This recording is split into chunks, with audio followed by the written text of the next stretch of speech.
Okay. Hi, everybody. This is Getrude Matshe again on this windy late afternoon in Wellington, New Zealand. And I'm really excited because I have another amazing woman by the name of Linda. Linda, please tell everybody who you are, where you are, and what we're going to talk about today. Hi, so my name is Linda Murray Bullard. I'm in Chattanooga, Tennessee, and we're going to talk about the power of choice and the influence of our ancestors on what we do today. Now, Linda and I have something in common. It is really interesting in connecting and talking just before this interview that we are two people who've been influenced by our ancestors. For me, in particular, my grandmother, and it sounds the same for you. And what I Yeah, love about what we've talked about so far and what you will go into in detail is how we stand on the shoulders of giants. We stand on the shoulders of those who have come before us. yes. And not many people acknowledge that. So I'm going to let you talk and we'll just have this amazing conversation about your life and where you're from and how your ancestors have impacted on you. Absolutely. So in 2013, I lost my position, a 26-year position, and I spent some downtime mourning the loss because that was the longest relationship I'd had in life other than my family. And so while doing that, I went on a quest to learn more about me. And what that entailed was me going to the library and learning about not just my grandparents, because I've never met my grandparents, but also my great grandparents. I also went on an internet search to try to find information. And in doing so, I was able to track my great grandmother and grandfather on my dad's side.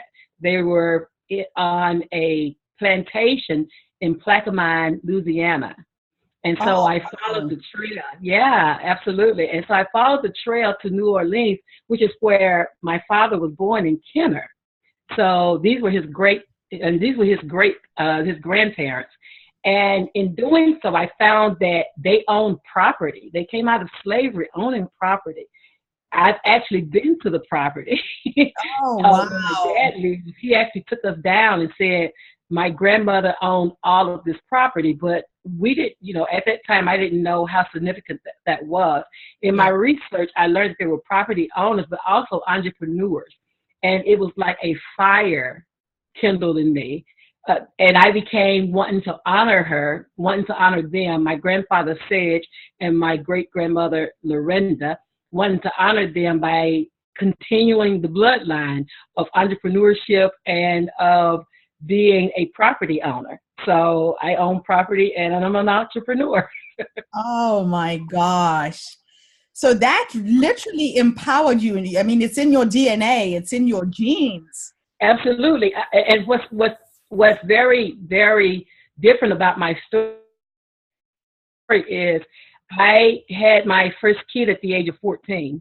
And my mom died when I was 9. So my father, he was 50 years older than he was 50 years old when my mother died, and she left him with 4 kids that she had from a previous marriage, and then her 2 kids by him. I'm the youngest of that sector of kids.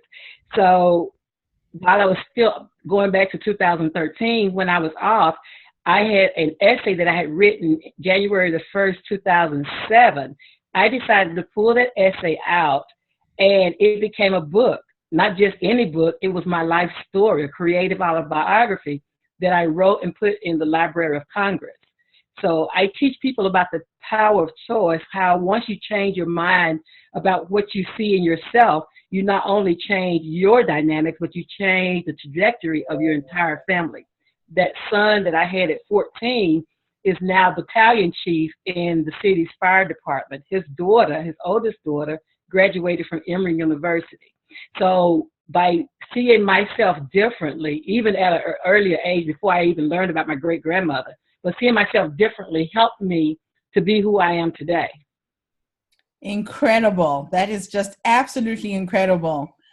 So if you were to talk to somebody out there who doesn't really know where they're from, what is the importance of going back to your roots and finding out who you really are? What were the insights that you got? Oh, for me, it was explaining, like, for years, I didn't feel like I belonged in Chattanooga. I didn't feel like the people here. And so my father, before he passed, was very certain to show me my Creole, my French Creole roots. And it explained a lot about the things I like, how I am. And even on my mother's side, going back and learning about her family, I learned where certain illnesses show up in our family now. Both our parents are dead, and so there's no history. So in going back, I learned a lot about my health and my siblings' health, and then how we can do to prevent the next generation from falling into the generational traps that we fell into. Oh, wow. Yeah, it's interesting because the previous lady I was interviewing was talking about the same thing, about knowing what's in your genes health-wise. Absolutely. And Absolutely. able to Diabetes. preempt some of these diseases coming up.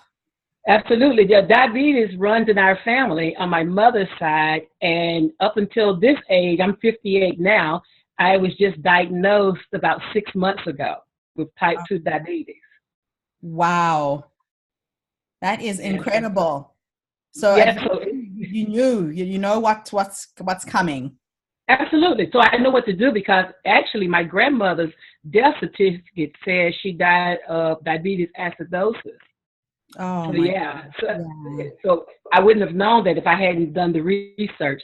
So it helps to understand where you are and what you are, and then it helps to understand medically, it's so that you can tell your children things to prevent. I mean, I have great grandchildren. I don't want them to have the things I have if they You can didn't prevent tell it. me your age. I think it's important for our viewers to know how old you are and how you've managed to get to where you are. Yes. So I'm 58. I can go for 40, I'm told. But I'm Okay. 58. And the son that I have, and I tell them the son that I have, he's 44 now. So yeah, so we have Wow. good genes evidently because we don't look our age. But No. how I got here is when I got laid off, I took a month, like I said, to mourn. And then I decided to recreate myself, to reinvent myself once I found out about Lorinda Taylor, my great grandmother.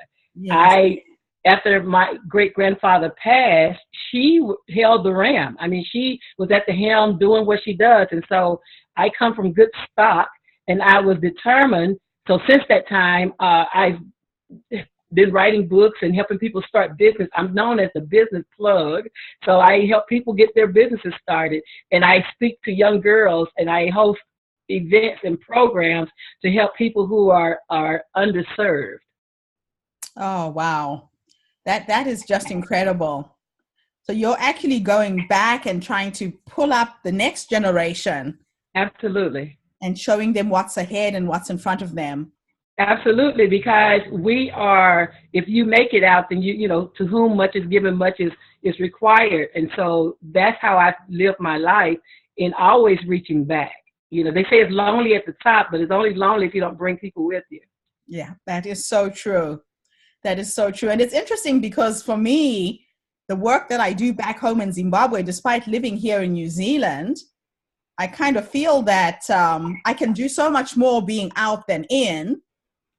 So like you, I try and pull up as many women as I can and children in the same, exactly the same light. Absolutely. Absolutely. And it's important because that's what we should be about, legacy. Yes. Because outside of what we're doing today, the question I always ask successful women is, what is your legacy? What will people remember about you? Because our legacy is what we owe to the generations behind us. And my great grandmother's legacy is what I'm living. Oh my gosh. If it wasn't for her, you wouldn't be here doing what you're doing. Absolutely. And it's also about creating a living legacy. You know, a lot Yes, of people will create a lot of wealth and then they'll leave a chunk of change when they're dead to make a difference. And yet you can live on a day-by-day basis, creating that legacy and watching it unfold and seeing the absolutely. results of what you started. Absolutely. And watching how, because because I started at the very bottom. I mean, we're dirt poor, but because of that, I can relate to those who are there now, and so I can help people come out of their despondency because I know the key factor is mindset change. If you change your mind, you change your life. You change everything. Everything. Absolutely. And I think the other thing that you do as well is you're showing up as a role model and as a source of inspiration to say, this is where I'm from. This is what can be done. It's the same with me. I was born in a grass hut on a mat on the floor with no bed, no running water, no electricity. And if I can do it, absolutely, the person can see themselves through you, correct? Absolutely, because I'm a living example. I go to high schools and teach them how to create vision boards. Why that is important is because most of our high schoolers can't see past age 25. And so I show them how to dream. Because as babies, we dream. As kids, we dream. But when life happens, when there's this poverty all around you, a lot of our kids, one of the young ladies said, I'm so afraid because I have no role models in my family. Nobody's made it out. Oh, wow. Getting them to understand you could be the catalyst for changing your family just like I am for mine. Yes. Oh, wow. Thank you so much, Linda. It's just been absolutely amazing meeting you, connecting with a fellow entrepreneur and somebody who's out there empowering women, empowering children to dream themselves out of their current reality. It is a matter of dreaming, because if you can see it up here, you can create anything. Absolutely. And that's it. If you can see it in your mind, you can hold it in your hand. Thank you, Linda. Thank you for this opportunity. I really appreciate it. It's an absolute pleasure. Thank you.